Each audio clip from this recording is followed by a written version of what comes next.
Hello students, स्वागत है एक नए वीडियो के साथ में। जैसे कि पिछले वीडियो में मैंने बताया था कि फार्मास्यूटिक्स का जो इम्पोर्टेंट था 20 क्वेश्चन का इम्पोर्टेंट था।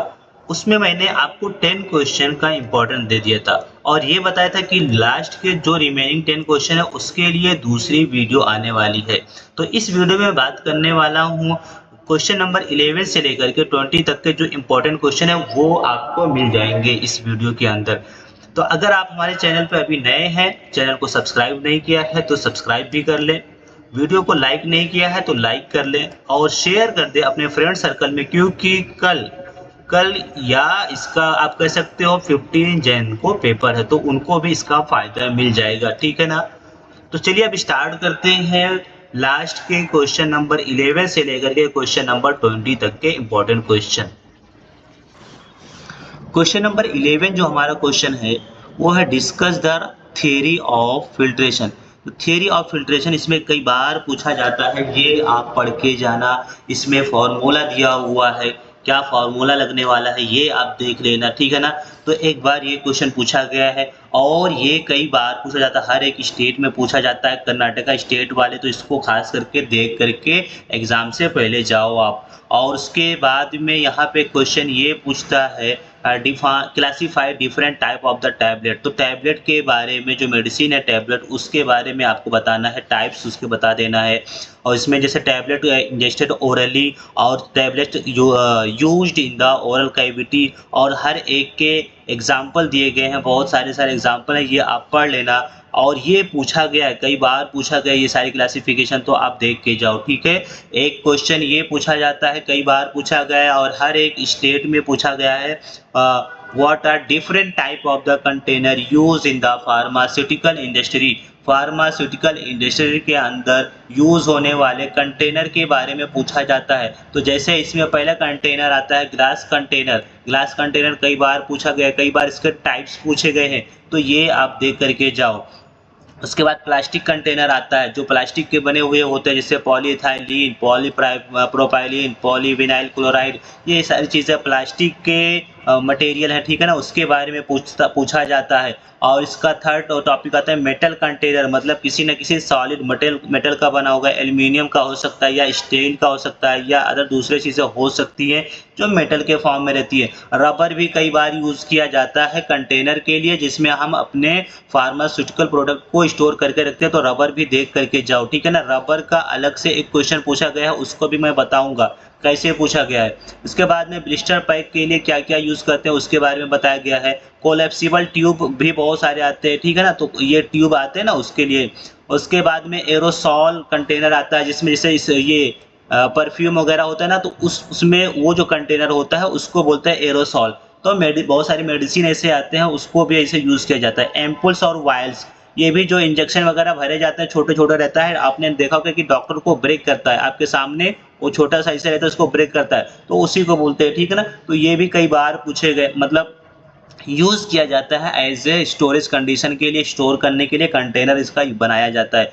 और सैशेट, छोटे-छोटे पाउच के फॉर्म में होते हैं, सैशे एंड पाउचेस। ठीक है ना? उसको यूज़ किया जाता है।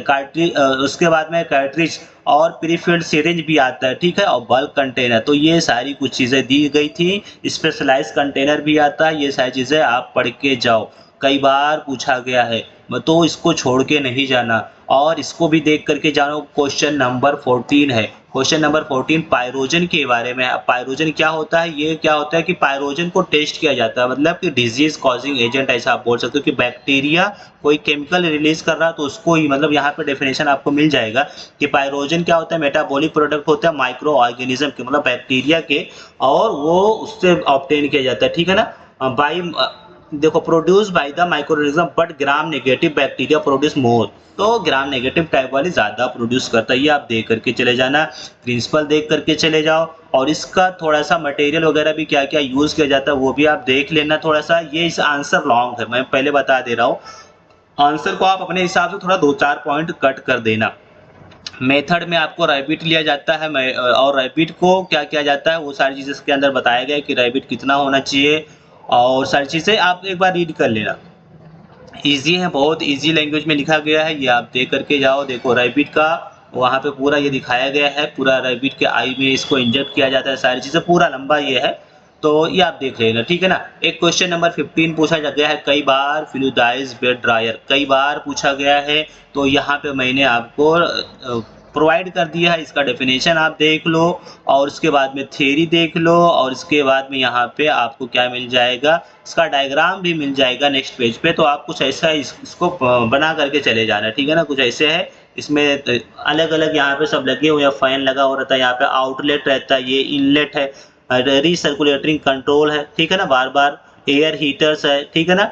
और इसके बाद में यहाँ पे नेटवर्क मेश रहता है, ठीक है ना। और यहाँ पे कुछ और दिया हुआ है जो थोड़ा सा ब्लर हो गया है। तो सारी चीज़ें मतलब इसे आप देख लो ट्यूब की तरीके से, ये आप देख करके चले जाना। एडवांटेजेस और डिसएडवांटेजेस पूछा गया, ये आप देख लेना। उसके बाद में right A note on rubber, मैंने बताया था कि रबर कई बार पूछा गया है, तो रबर को आप देख करके जाओ, ठीक है ना। रबर को आप देख लेना, रबर के क्या यूजेस हैं, क्या एडवांटेजेस हैं, कितने टाइप के रबर होते हैं, जैसे नेचुरल रबर और सिंथेटिक रबर होता है। फिर एडवांटेजेस की बात करेंगे तो एक्सीलेंट सीलिंग प्रॉपर्टीज होती है, इलास्टिसिटी अच्छी होती है इसकी। रबर देखो इलास्टिक नेचर का होता है ना, उसको आप खिंचाव मतलब कर सकते हो। और थर्मल स्टेबिलिटी होती है रबर, ये सारी चीज़ें दिया है। केमिकल रेजिस्टेंस होता है, ड्यूरेबिलिटी ड्यूरेबल होता है, लॉन्ग टाइम तक का चलता है। डिसएडवांटेज दिया है इसके बारे में, दिया कि लीचेबल हो जाता है या एक्सट्रैक्टेबल हो जाता है, और परमियाबिलिटी इसकी ये प्रॉब्लम हो सकता है, और एलर्जिक रिएक्शन हो जाता है रबर से, कॉस्टली आता है, कंपेटिबिलिटी इश्यूज आ जाते हैं। तो ये कुछ दिए गए हैं।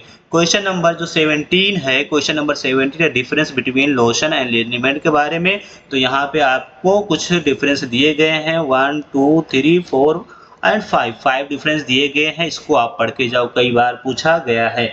और क्वेश्चन नंबर 18 के बारे में, यहाँ पे ग्लास के बारे में अलग से, क्योंकि ग्लास और रबर ये सब पूछा जाता है। एडवांटेजेस और डिसएडवांटेजेस देख लो, ये इसके एडवांटेजेस में आप हेडिंग भी देख करके चले जाएंगे तो आपके लिए अच्छा रहेगा। इम्परमिएबल रहता है, ट्रांसपेरेंसी रहती है, और स्टेलाइजेशन इजीली हो जाता है, नॉन पोरस होता है, मतलब इसमें कोई होल वगैरह नहीं रहते।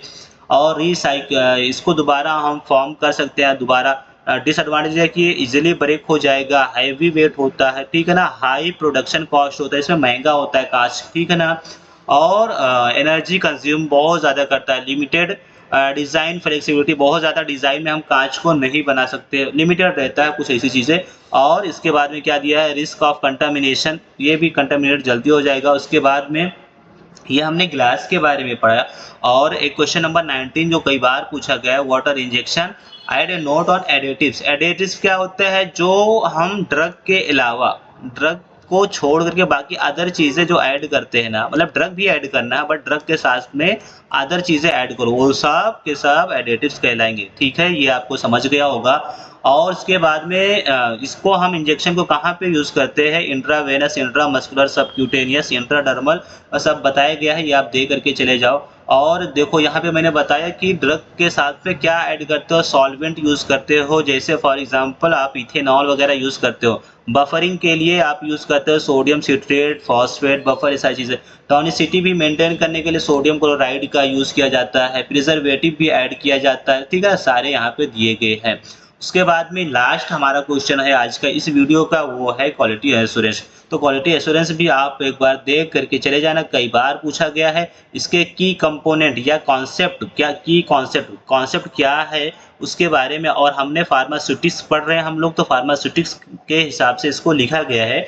और definition of the quality, quality का क्या डेफिनेशन है, फिर गोल क्या है क्वालिटी एश्योरेंस का, स्कोप क्या है, सब हमने बता के रखा है। कंपोनेंट क्या होता है, गुड मैन्युफैक्चरिंग प्रैक्टिस है, डॉक्यूमेंटेशन है, वैलिडेशन है, क्वालिटी कंट्रोल है, ठीक है ना, और ऑडिट एंड इंस्पेक्शन है, ट्रेनिंग एंड पर्सनल्स है। इसके अलावा यहाँ पे आपको importance of quality assurance in pharmaceutics का इंपॉर्टेंस है, वो भी सारी चीज़ें बताई गई है। तो स्टूडेंट यहाँ पे इस वीडियो में हमने आपको क्वेश्चन नंबर 11 से लेकर के 20 तक का आपको एक्सप्लेन कर दिया है, मतलब इम्पोर्टेंट सारे बता दिया है। इससे पहले वाली वीडियो में पुराना, इसका मतलब 2 वीडियो है, पार्ट 1 में 1 से लेकर के 10 तक का बताया था आपको। अगर वो आपने नहीं देखा तो वो भी वीडियो देख लो, वो भी 5 से 8 मिनट की वीडियो वो है, और ये 10 मिनट की वीडियो है। तो ठीक है ना, टोटल 18 मिनट के वीडियो में आपको अच्छा खासा इंपॉर्टेंट क्वेश्चन मिल जाएगा, और आप देख करके जाओ इसको। और अभी तक का अगर हमारे चैनल को सब्सक्राइब नहीं किया है तो चैनल को सब्सक्राइब कर लें। वीडियो को लाइक नहीं किया तो लाइक करके जाएँ और बेल आइकन को भी प्रेस कर दें। और मैं आशा करता हूँ आपके लिए बेस्ट विशेस है मेरी तरफ से कि आपका एग्ज़ाम अच्छा जाए और यहाँ से क्वेश्चन अच्छे से अच्छा आए तो आप इसको कर सकें। चलिए मिलते हैं नेक्स्ट वीडियो में, तब तक के लिए take care, bye bye, thanks for